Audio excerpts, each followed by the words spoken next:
It's not as easy as it sounds. It's not as basic as it sounds. 2 years ago, I was a very different person. What does this mean? I'll tell you exactly what it means.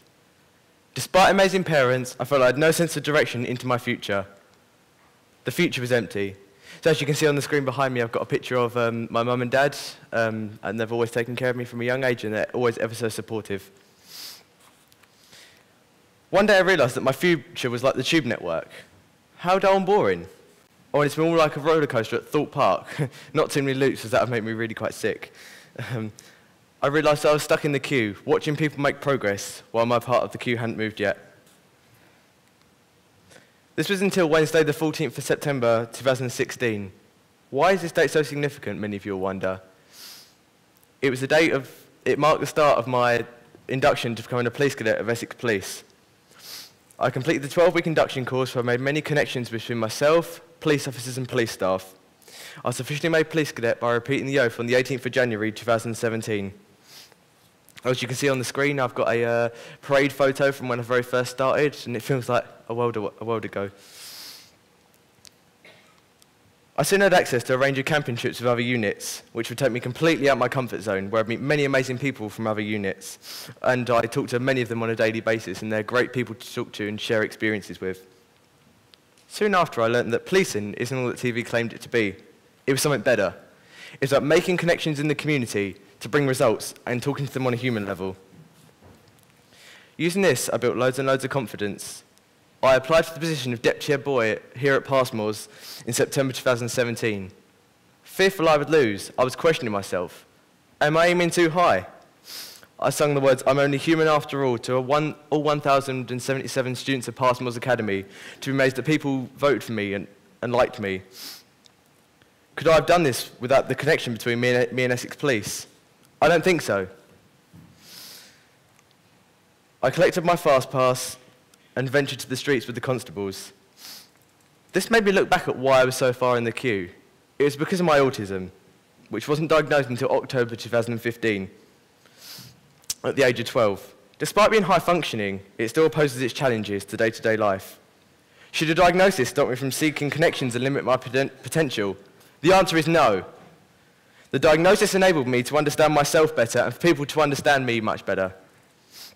Here are just a few things I've done since all my connections have made. I've become a cadet team leader. I've completed my Bronze Duke of Edinburgh.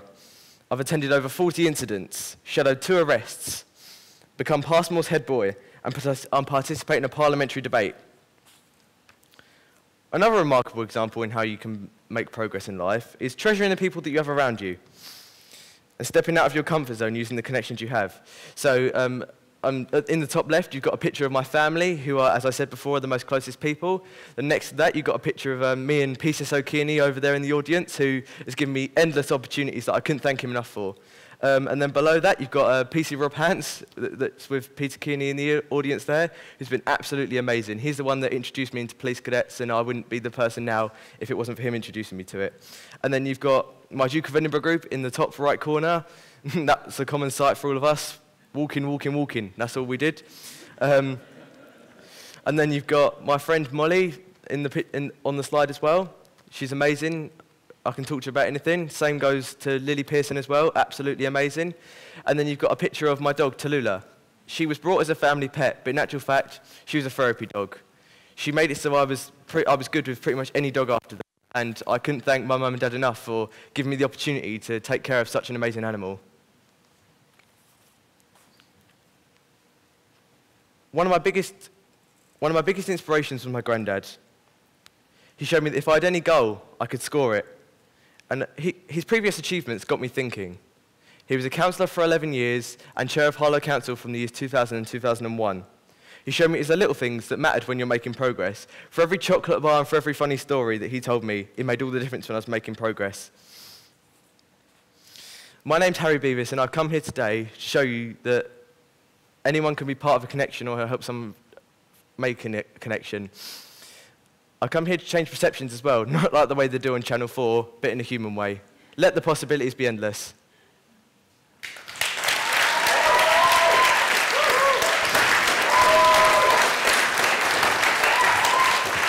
Well done. Thank you. backstage, you were one of the coolest cucumbers there. You feel okay? That was easy? Yeah, I think the blood pressure and heart rate's gone down a lot. Okay. So you were sort of red rather than blue up here. Yeah. Okay. Why did you choose particularly police cadetting? I think it's because you watch it so much on TV and you think, wow, what a job that is, putting something back into the community.